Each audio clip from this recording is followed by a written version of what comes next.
GST संग्रह का आंकड़ा बढ़ा। अप्रैल से दिसंबर 2023 के दौरान जीएसटी संग्रह का आंकड़ा 14.97 लाख करोड़ रुपए तक पहुंच गया, जबकि पिछले वर्ष की इसी अवधि अप्रैल दिसंबर 2022 में 13.40 लाख करोड़ रुपए जीएसटी के रूप में एकत्र किए गए थे। वित्त मंत्रालय ने यह जानकारी दी है।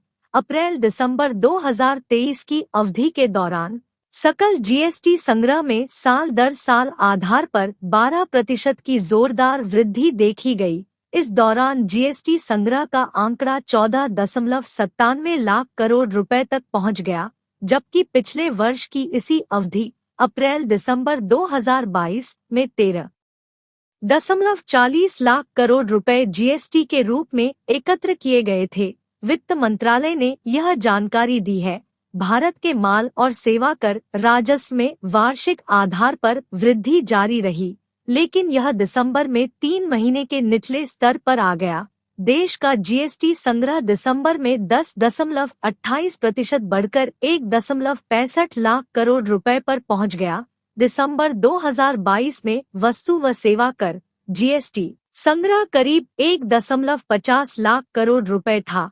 हालांकि दिसंबर 2023 का संग्रह नवंबर के 1.68 लाख करोड़ रुपए और अक्टूबर के 1.72 लाख करोड़ रुपए के संग्रह से कम है, जो जीएसटी लागू होने के बाद दूसरा सबसे अधिक संग्रह था।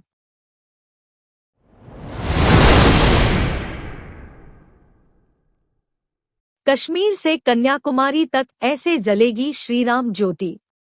अखिल भारतीय सनातन महासभा के संरक्षक पंडित प्रदीप तिवारी कहते हैं कि प्रधानमंत्री मोदी के आह्वान के साथ ही उनकी संस्था ने 11,000 धर्माचार्यों के माध्यम से देश के सभी राज्यों में इस आयोजन की तैयारियां शुरू कर दी हैं। प्रधानमंत्री नरेंद्र मोदी के आह्वान के बाद देश में 22 जनवरी को एक बार फिर से दीपावली की तैयारियां शुरू हो गई हैं। इसके लिए बाकायदा देश के अलग अलग धार्मिक संगठनों की संयुक्त संस्थाओं की ओर से 14 जनवरी से ही हर घर को रोशन करने की व्यवस्थाएं की जाने लगी है। धार्मिक संगठनों की संयुक्त संस्था अखिल भारतीय सनातन महासभा ने कश्मीर से लेकर कन्याकुमारी और तवांग से लेकर कच्छ तक के मंदिरों और घरों में दीपावली मनाने की योजनाएं बना ली है। संगठन के संरक्षक के मुताबिक 22 तारीख की शाम को तो श्रीराम ज्योति जलेगी ही, लेकिन उससे पहले हर घर में कम से कम एक दीपक जलाने के लिए उनकी संस्था ने काम शुरू कर दिया है। अखिल भारतीय सनातन महासभा के संरक्षक पंडित प्रदीप तिवारी कहते हैं कि प्रधानमंत्री मोदी के आह्वान के साथ ही उनकी संस्था ने 11,000 धर्माचार्यों के माध्यम से देश के सभी राज्यों में इस आयोजन की तैयारियां शुरू कर दी है।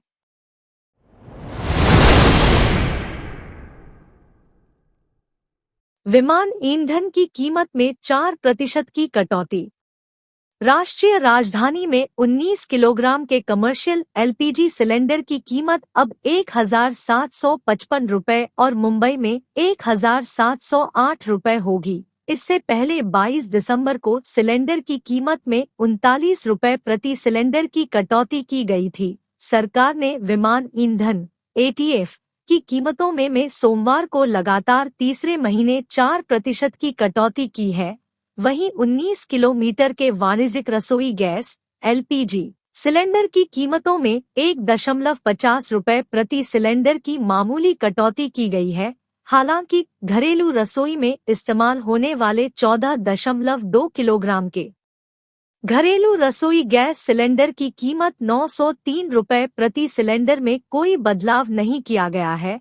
सार्वजनिक क्षेत्र की खुदरा ईंधन कंपनियों की मूल्य अधिसूचना के अनुसार राष्ट्रीय राजधानी में विमान ईंधन एटीएफ की कीमत 4,162.5 रुपए या 3.9% घटाकर 1,01,993.17 रुपए प्रति किलोलीटर कर दी गई है। जेट ईंधन की कीमतों में यह लगातार तीसरी मासिक कटौती है। नवंबर में एटीएफ की कीमत में करीब 6% और दिसंबर में 5,189.25 रुपए या 4.6% की कटौती की गई थी। 3 बार की कटौती के बाद 1 जुलाई से 4 मासिक किस्तों में 29,391.8 रुपए प्रति किलोलीटर की वृद्धि में से करीब 45% की कमी आई है।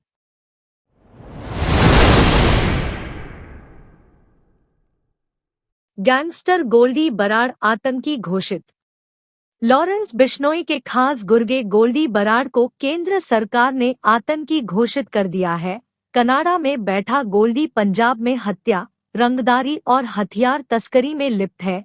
मूसेवाला हत्याकांड समेत कई वारदातों में भारतीय एजेंसियों को गोल्डी बराड़ की तलाश है। गैंगस्टर गोल्डी बराड़ को केंद्रीय गृह मंत्रालय ने सोमवार को आतंकी घोषित कर दिया है। इससे पहले लखबीर सिंह लंडा को भी केंद्र सरकार आतंकी घोषित कर चुकी है। ये दोनों कनाडा में छिपे हैं। पंजाब में रंगदारी और सीमा पार से हथियार व नशे की तस्करी में भी शामिल है। गोल्डी बराड़ कुख्यात गैंगस्टर लॉरेंस बिश्नोई का खास साथी है। पंजाबी गायक सिद्धू मूसेवाला की हत्या के बाद गोल्डी बराड़ ने ही जिम्मेदारी सोशल मीडिया पर ली थी।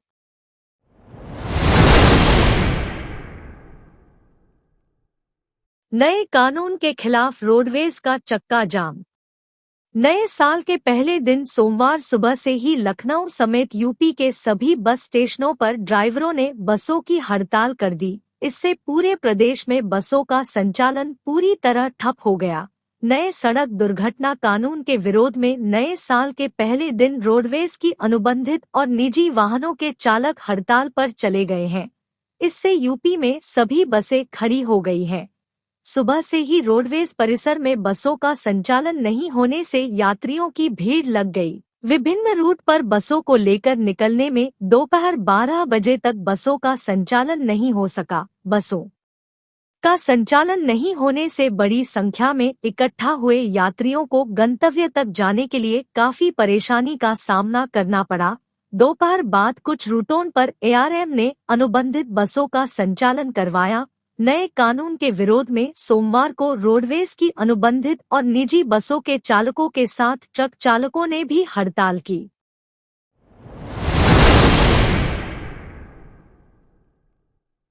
भूकंप के बाद सुनामी का खतरा।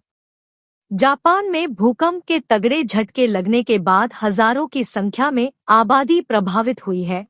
इशिकावा में समुद्र की ऊंची लहरें डरा रही है। रिक्टर स्केल पर भूकंप की तीव्रता 7.4 मापी गई है। रूस के तटीय इलाकों में भी सुनामी का अलर्ट जारी किया गया है। रिपोर्ट्स के मुताबिक जापान के पश्चिमी तट के पास भूकंप के बाद सुनामी का खतरा मंडरा रहा है। जापान में भूकंप कितना चिंताजनक है, इसका अंदाजा इसी से लगाया जा सकता है कि 33,000 से अधिक घरों में बिजली सप्लाई बाधित हुई है। संवेदनशील और चिंताजनक मंजर के बीच भारतीय दूतावास की तरफ से आपदा से प्रभावित लोगों की मदद के लिए इमरजेंसी हेल्पलाइन नंबर जारी किया गया है।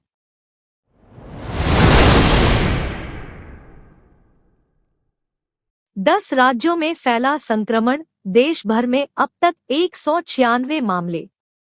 स्वास्थ्य मंत्रालय के तहत काम करने वाली इकाई भारतीय जीनोमिक्स कंसोर्टियम ने बताया है कि कोविड-19 का JN एक वेरिएंट 10 राज्यों में फैल चुका है। कोरोना वायरस के इस वेरिएंट के अब तक 196 मामले रिपोर्ट किए जा चुके हैं। सबसे ताज़ा मामला ओडिशा में सामने आया है। कोविड-19 का सब वेरिएंट JN एक तेजी से फैल रहा है। कोरोना के JN एक वेरिएंट पर भारतीय जीनोमिक्स कंसोर्टियम के अनुसार देश में अब तक 196 मामले सामने आ चुके हैं। अब तक 10 राज्यों और केंद्र शासित प्रदेशों में संक्रमण फैल चुका है। सबसे ताज़ा मामला ओडिशा में सामने आया है। स्वास्थ्य मंत्रालय ने सोमवार को बताया कि बीते 24 घंटे में भारत में 636 नए कोरोना वायरस संक्रमण के मामले दर्ज किए गए। देश भर में 4,394 कोरोना केस एक्टिव हैं। भारत सहित दुनिया के कई देशों में पिछले एक महीने से कोरोना संक्रमण के मामलों में उछाल देखा जा रहा है।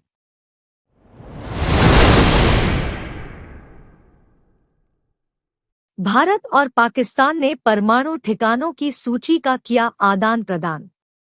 भारत और पाकिस्तान ने नए साल के पहले दिन अपने परमाणु ठिकानों की सूची का आदान प्रदान किया है। यह 33वीं बार है जब इस तरह की सूची राजनयिक चैनलों के जरिए एक दूसरे को दी गई। भारत और पाकिस्तान ने सोमवार को राज्यिक चैनलों के जरिए परमाणु प्रतिष्ठानों और सुविधाओं की सूची का आदान प्रदान किया। दोनों देशों ने यह सूची निषेध संबंधी समझौते के तहत एक दूसरे को दी है। नई दिल्ली और इस्लामाबाद के बीच इस तरह की सूची का यह लगातार 33वां आदान प्रदान है। पहली बार 1 जनवरी 1992 को हुई थी। विदेश मंत्रालय (MEA) ने यह जानकारी दी। दोनों देशों के बीच यह परंपरा ऐसे समय में भी कायम है जब उनके बीच संबंध अब तक के सबसे निचले स्तर पर हैं।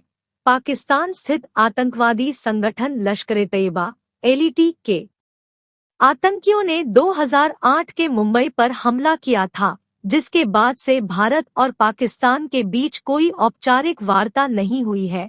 इन हमलों में 166 लोग मारे गए थे और कई घायल हुए थे।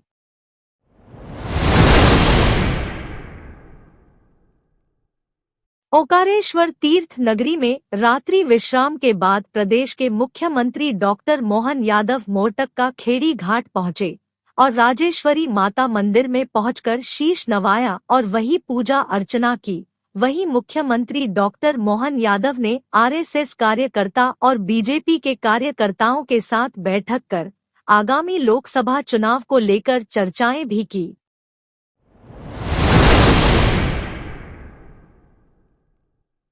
बरेली सोशल मीडिया पर नवजात कुत्ते के पिल्लों को शराबियों द्वारा शराब पिलाने का वीडियो वायरल होने के बाद पुलिस ने मामले की जांच की तो पता चला कि मामला थाना आंवला के गौसिया चौक का है और यहां के 4 लोगों बादशाह, देला, चंद्रपाल और शान के नाम प्रकाश में आए, जिन लोगों ने नवजात कुत्ते के पिल्लों को शराब पिलाई। चारों आरोपियों के खिलाफ थाना आंवला में पशु क्रूरता अधिनियम की धारा 11 के तहत मुकदमा पंजीकृत किया गया है।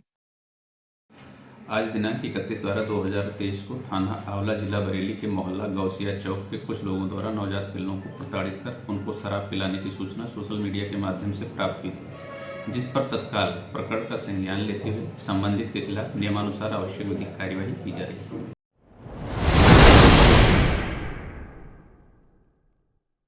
उत्तर प्रदेश के जिला बरेली की तहसील नवाबगंज कस्बे की इस्लाम नगर नाला पार में सूफी दुलारे मियां का 8वां सालाना उर्स बड़ी ही अकीदत के साथ मनाया गया। उर्स में कव्वालों ने सूफियाने कलाम पेश किए। सोमवार की सुबह कुल शरीफ की रस्म अदा की गई। उर्स की फतेहा ख्वानी में मुल्क में अमन चैन और उसकी तरक्की की दुआ की गई।